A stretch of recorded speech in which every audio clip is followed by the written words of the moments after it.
to ask you this. Are you a good friend? Would your best friends that you consider best friends, would they say you're a good friend? If your best friends could fill out an anonymous survey that evaluates your friendship, what would the results be? Now, it's going to have to be anonymous, right? I mean, that's the only way a good survey is going to work, because it can sometimes be really difficult, even for our closest friends, to tell the truth about us. But if it's anonymous, they might, and what would they say? Now think about that evaluation for a minute. What questions should be on an evaluation like that?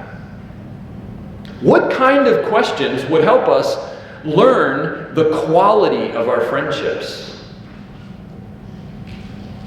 So I want to ask you, what makes a good friend? Just off the top of your head, one word, like what comes to mind? What makes a good friend? Anybody? Loyalty. Loyalty? What else? Okay, I just heard like 5. Honesty? A confidant? A good listener. A lot of different options. I thought myself about love, about shared experiences, about trust and truth. There are all sorts of important factors that make for good friendship. And in last week's sermon, as we have been studying the life of David, we learned that David secretly escaped from King Saul's house because Saul was trying to kill David. Now David is a fugitive, and he needs a friend. Who can he trust? You all said a lot of different aspects of him, what makes for a good friendship, and trust is one of those. I mean, think about David. At this point in his life, the most powerful man in the country is out to kill him. King Saul even has a network of spies that are loyal to Saul, and Saul has already been enlisting his spies to try and get David. Have you ever experienced that feeling of being trapped? Hunted, on the run. Now, I don't know every detail of all of your life stories. I know quite a few, and I don't think any of you have ever been a true fugitive from the law. Maybe you have a story, a secret that I don't know about. But you can be a fugitive for many other reasons. You can be in the wrong, and you're trying to avoid getting caught and facing the consequences. And this can happen in any relationship. You could be a fugitive in your own marriage. You could be a fugitive at work. You could be a fugitive as a child from your parents. I mean, think about it. You did something wrong and you feel shame about it. And the people around you are slowly figuring out that something's wrong. And they're picking up on the clues, and the clues are starting to point towards you. And you're trying to cover your tracks. But as we know, we can rarely hide the truth forever. Maybe at work you screwed up a deal, and you're trying to avoid getting found out. Maybe in your marriage you lied to your spouse. Maybe you are a child who disobeyed your parents. You're just trying to hide it. But slowly you get found out. If you've ever experienced those feelings, you have a taste of the fugitive life. Now, you can also be hunted down because someone is incorrectly or falsely blaming you for something you didn't do. How many of you have seen the movie The Fugitive starring Harrison Ford? I mean, that's a classic. He is being accused of killing his wife. And he has to be on the run, trying to figure out what really happened, and making sure that he's always one step ahead of the law, that they're trying to capture him. It's a really gripping story. Well, in that story, Harrison Ford doesn't know who he can trust. David is like Harrison Ford's character in that movie. He's on the run. He didn't do anything wrong. Who can he trust? Now, in our study of the life of David, turn with me to 1 Samuel chapter 20. If you're reading one of the Bibles in your pew, it is page 230. 1 Samuel chapter 20, page 230. David is on the run from his father-in-law, King Saul. Why? It's because King Saul is jealous of David's success. And King Saul has started to just have his life totally unravel, and he's going down into descending into evil. In fact, as we learn, Saul has already tried twice to throw a spear at David and kill him. And that's what led to David actually fleeing the house. Now, last week we read in chapter 19 that David's first instinct was to get help from someone he believed he could trust. And he was right, and that was the prophet Samuel. You remember, David went to Samuel, but Saul's network of spies found out, and they reported back to Saul that David met with Samuel. And so Saul sent men to arrest David. When they showed up, there they found Samuel leading a group of prophets in this prophesying, which I said was like ecstatic, erratic expression of themselves. They were being led by the Spirit of God, and when the soldiers showed up, the Spirit of God fell upon them as well, and they also started this ecstatic prophesying, so that they were unable to arrest David. And so God had saved David. And so Saul found out, he sent a second group. A second group was, I don't even know what you want to call it, not attacked by the Spirit of God, but kind of filled by the Spirit, so they couldn't arrest David. Saul found out about the second group, he sent a third group, and the same thing happened. When Saul found out about the third group, Saul himself went to get David. And you remember what happened? He too came under the influence of the Spirit of God to the point where he ripped off all his clothes and was writhing around nude on the ground like a snake. It's one of the craziest passages of the Bible. All that to say, what happened? God saved David. And here's what happens next. Right after those events, we leave Saul there snaking around on the ground, and it says in 1 Samuel chapter 20 verses 1 through 3, then David fled to Naioth at Ramah and went to Jonathan and asked, what have I done? What is my crime? How have I wronged your father that he's trying to kill me? Never, Jonathan replied. You're not going to die. Look, my father doesn't do anything, great or small, without letting me know. Why would he hide this from me? It isn't so. But David took an oath and said, your father knows very well that I have found favor in your eyes, and he has said to himself, Jonathan must not know this, or he will be grieved. Yet as surely as the Lord lives and as you live, there is only one step between me and death. So David, a fugitive on the run, is asking that same question. Who can I trust? Where can I find genuine friendship? And he goes to Jonathan. Now we learned in chapters 18 and 19 that David became fast friends with Jonathan. And Jonathan was the crown prince.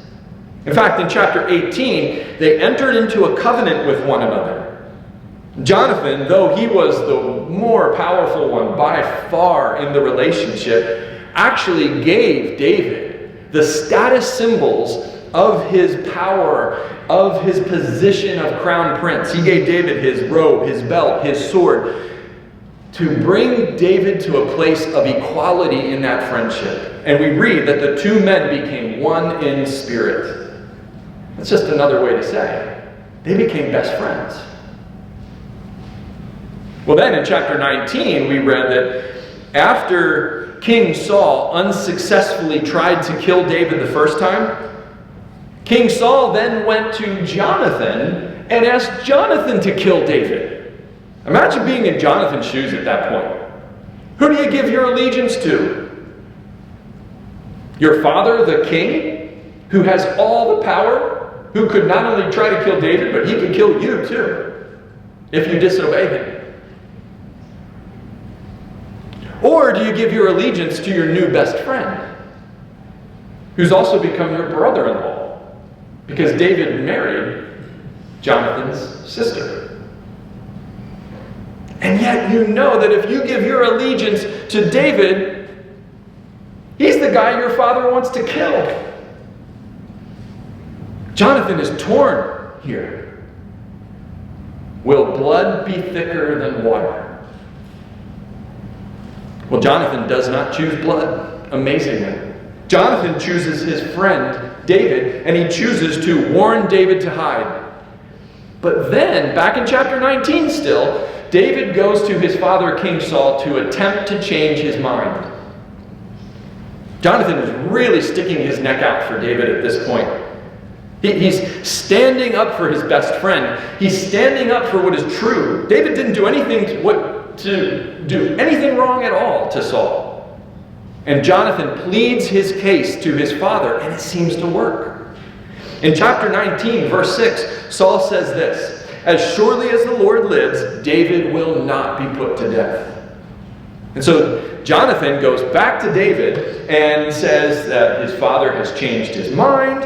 And Jonathan, even at that point, brings David back into the house, where David continues to serve Saul. Remember, David was playing his handheld harp called a lyre to soothe Saul when Saul would have his episodes. Well, it doesn't last long. Saul's promise, he's never going to kill David, back there in verse 6. As David is playing the harp one day, Saul tries to kill him again. And that's when David finally says, "I'm done. I'm out of here." And he became a fugitive. The point in me sharing that whole story again is that Jonathan stuck his neck out for David, showing David that Jonathan actually was trustworthy. And so, after God protects David from Saul and his men who came to arrest him with that whole prophesying and nudity episode, David knows he can go back to Jonathan, who had already proven his trustworthiness. And that's what he does. And he tells him what Saul has been doing behind Jonathan's back. Remember what I just read there in those first few verses of chapter 20. Jonathan is like, wait a minute, what? No, this can't be true. My father doesn't do anything without telling me first. And yet David is saying, Jonathan, I'm serious. He's not telling you what he's doing. Your father is hiding his true intentions from you. He wants to kill me. Jonathan's in another tough position here. What's he going to do? Believe his father or believe David? Jonathan is once again the middleman. And let me just say, if you've ever been the middleman, it's terrible. You ever tried to be a peacemaker between two sides? What usually happens is when you're in the middle, both sides start to want to pull you over to their side because they think it's so obvious that the other side is wrong. So that if you remain in the middle, it's very likely that both sides will start to dislike you. That's where Jonathan is at. Being a peacemaker is not easy. In this case, there is a clear right side and a clear wrong side. But will Jonathan choose rightly? Look at verse 4. Jonathan said to David, "Whatever you want me to do, I'll do for you." So for Jonathan, again, blood is not always thicker than water. Jonathan chooses right. He chooses David. And when he does so, Jonathan becomes an example for us. Jonathan helps us to process allegiance here. When it comes to allegiance, Jonathan is doing what we should do. Choose the right. Choose the good. Choose character rather than power. And I get it, this can be tricky. Because it can lead us to the point where we have to ask the question, when do we break a relationship? Particularly difficult when it comes to family, right? When do we stop interacting with family? David already had. David said, that's it. My life is threatened. He's fled from Saul. David's action was self-protective, and I think that's really helpful to us, because when there is any kind of abuse going on, we need to get to a place of safety. And that's what David does. Jonathan's not being abused, though. So he remains in relationship with Saul. In fact, Jonathan thinks he won his father over earlier. He thinks the situation is resolved. He thinks Saul is going to welcome David back into the fold. But David is saying to Jonathan clearly, no, you have not won your father over, Jonathan. He's trying to kill me. You're wrong, Jonathan. This is a difficult moment in their relationship. It's always difficult when you and your friend, you and your spouse, you and your family member, you're a parent, you're a child, you see things differently sometimes, right? Maybe you even believe things differently. What do? It seems to me that David believes that Jonathan really does have his best interest in mind. But he also believes Jonathan's wrong. And he wants Jonathan to see the truth.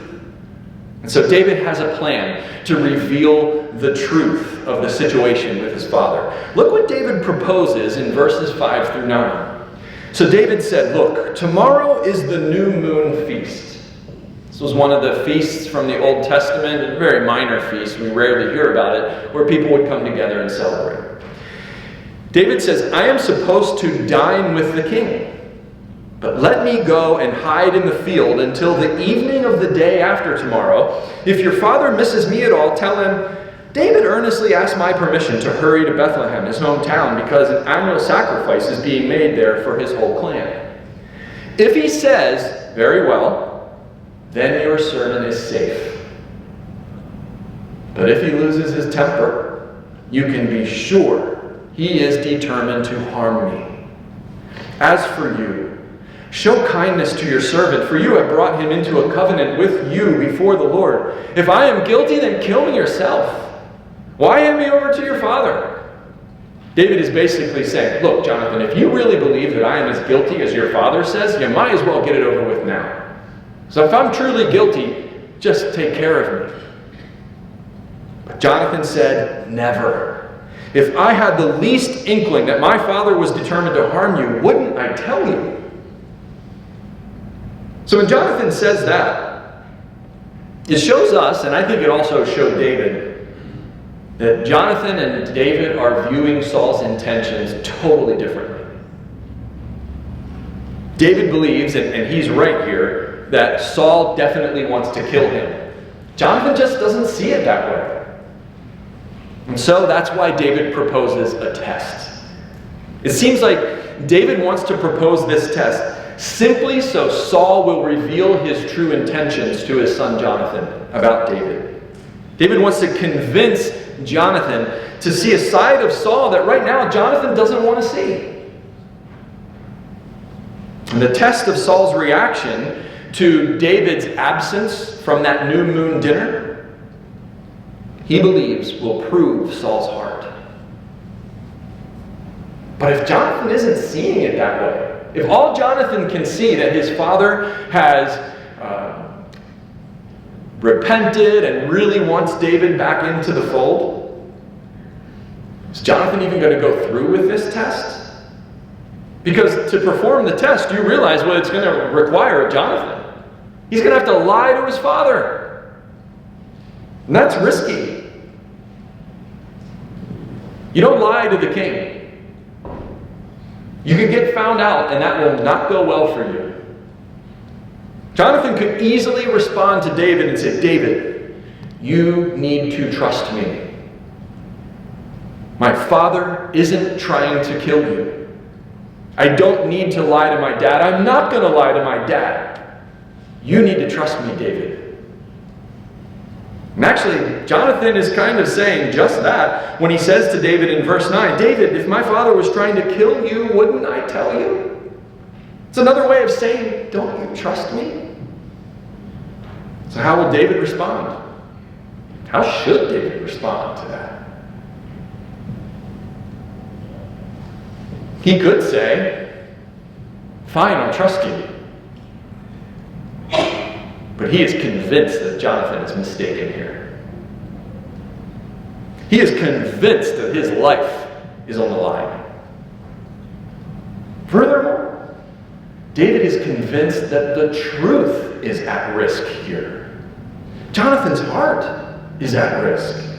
Jonathan's in danger of giving his allegiance to one who is not who he says he is, namely his father. And so how should a person who wants to be a good friend to Jonathan respond? Well, here's how David responds. Look at verses 10 through 17. David asked, who will tell me if your father answers you harshly? See what David does? He basically just plows right forward with the test. He doesn't even allow for this idea of Jonathan saying, do you trust me? David just goes right forward and saying, no, we're going to do the test. And how am I going to find out the results, essentially?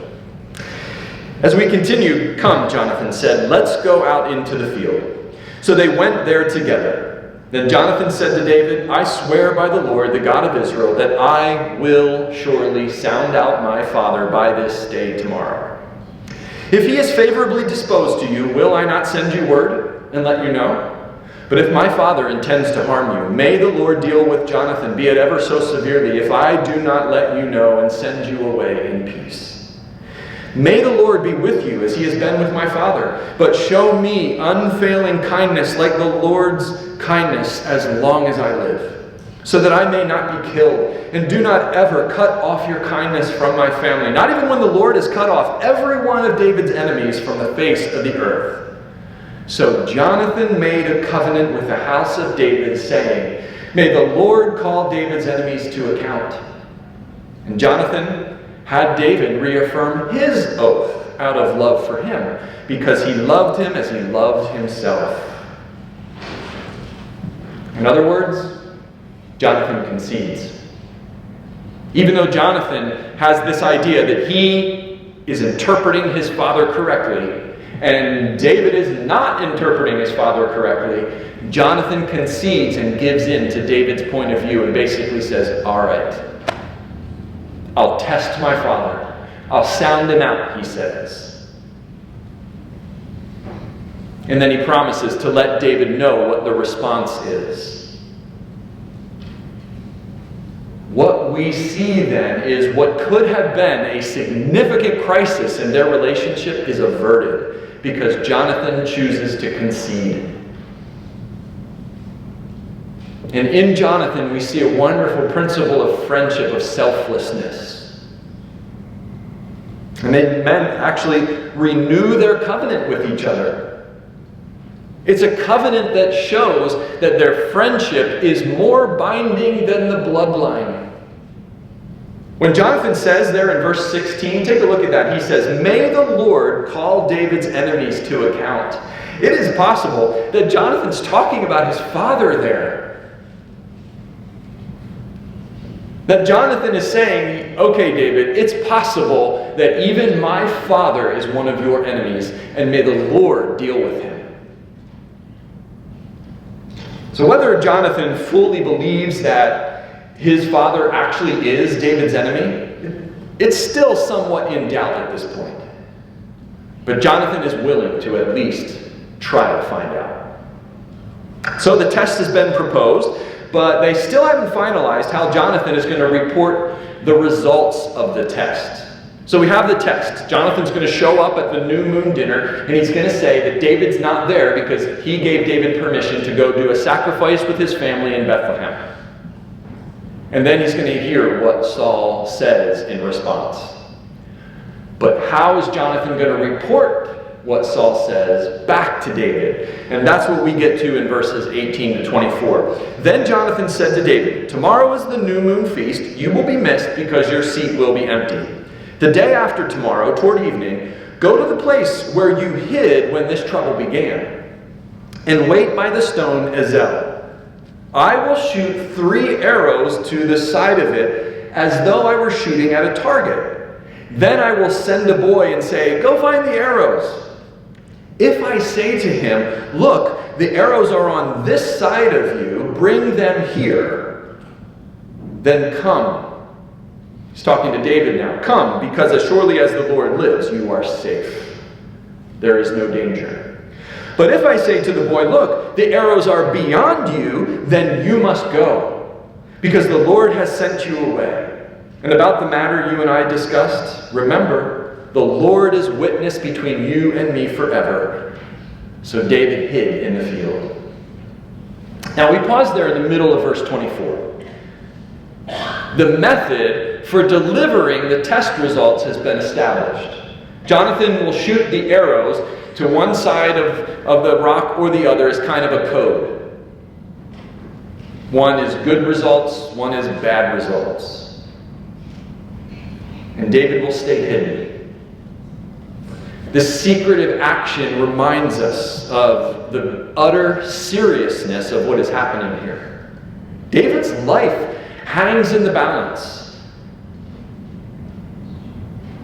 So all that is left is for Jonathan to lie to his father and say that David is not coming to the New Moon Festival. What will the test results be? Let's continue reading in the middle of verse 24. "And when the new moon feast came, the king sat down to eat. He sat in his customary place by the wall, opposite Jonathan, and Abner, one of the generals, next to Saul. But David's place was empty. Saul said nothing that day, for he thought something must have happened to David to make him ceremonially unclean. Surely he's unclean. But the next day, the second day of the month, David's place was empty again." So this meant David is hiding now for like a couple days. Then Saul said to his son Jonathan, "Why hasn't the son of Jesse come to the meal, either yesterday or today?" Jonathan answered, "David earnestly asked me for permission to go to Bethlehem. He said, 'Let me go, because our family is observing a sacrifice in the town, and my brother has ordered me to be there. If I have found favor in your eyes, let me get away to see my brothers.'" Total lie, right? "That is why he has not come to the king's table." Saul's anger flared up at Jonathan, and he said to him, "You son of a perverse and rebellious woman, don't I know that you have sided with the son of Jesse to your own shame and to the shame of the mother who bore you?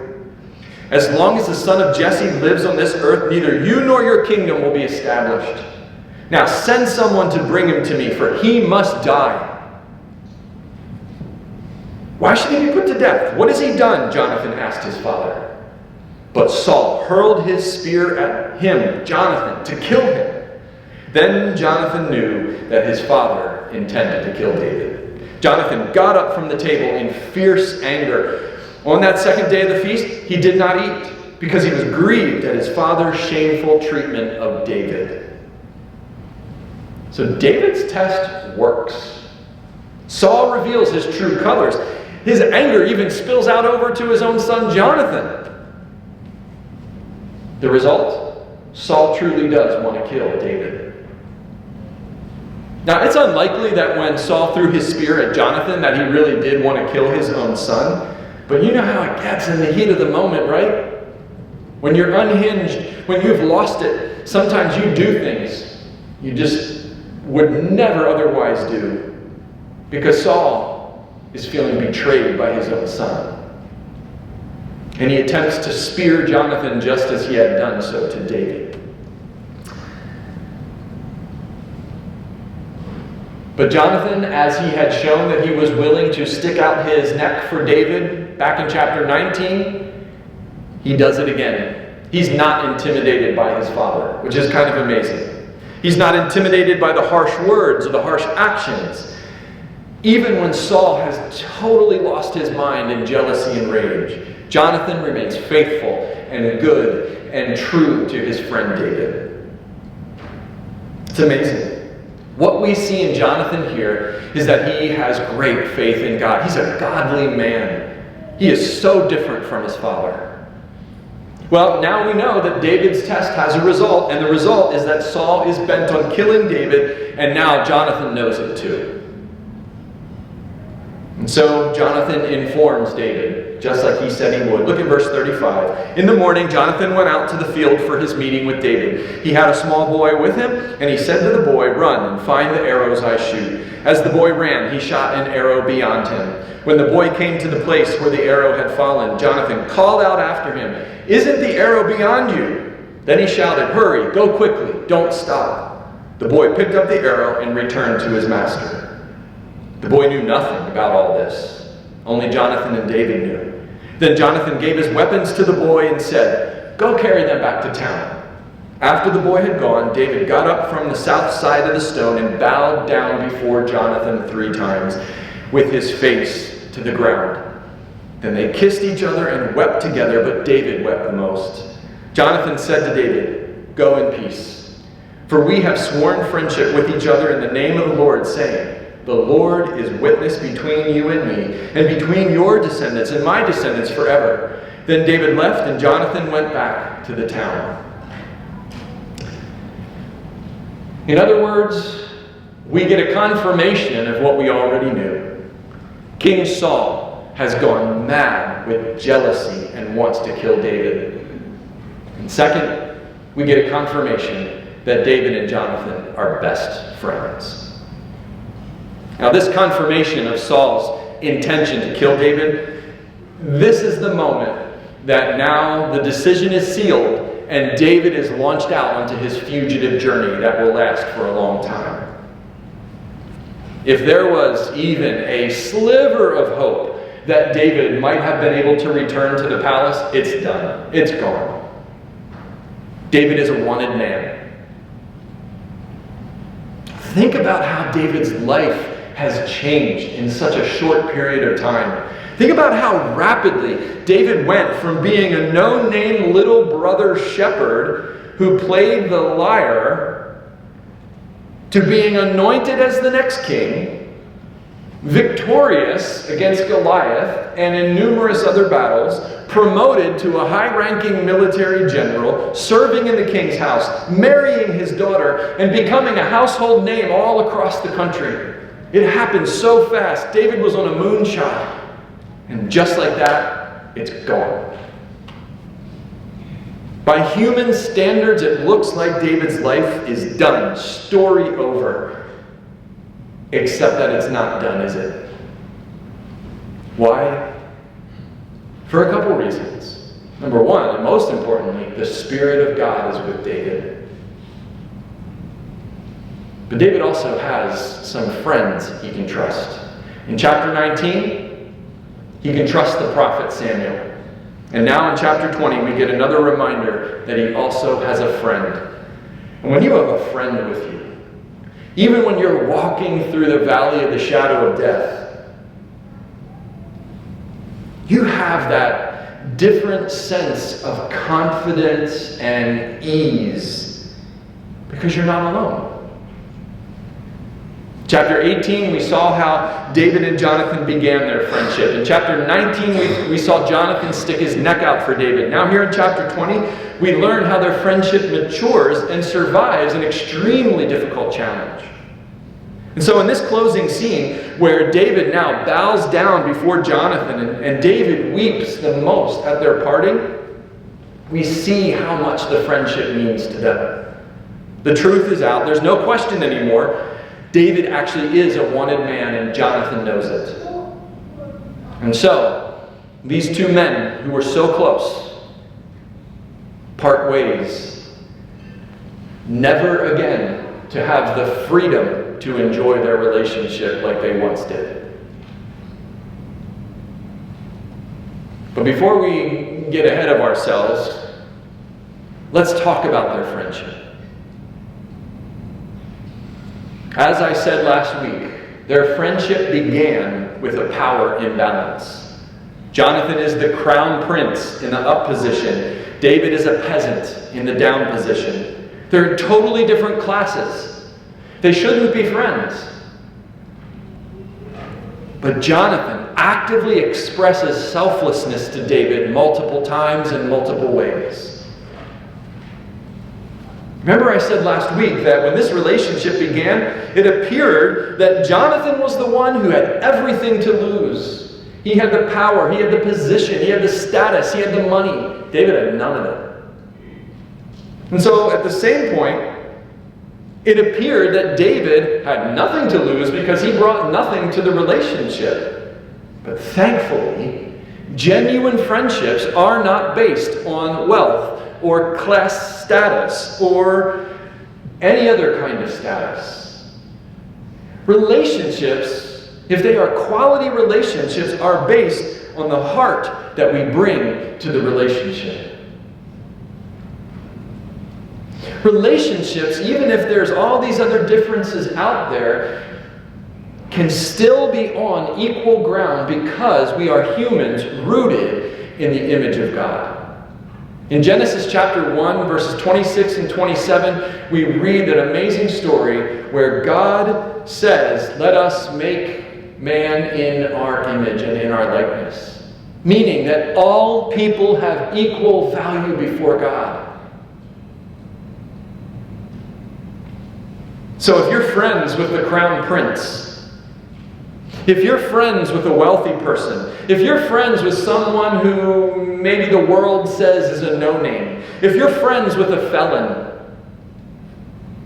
you're friends. You're on equal ground. You are friends with another human who is human just like you. And so David and Jonathan's friendship is a wonderful model for us because these men, they have a very different class status that should have kept them apart.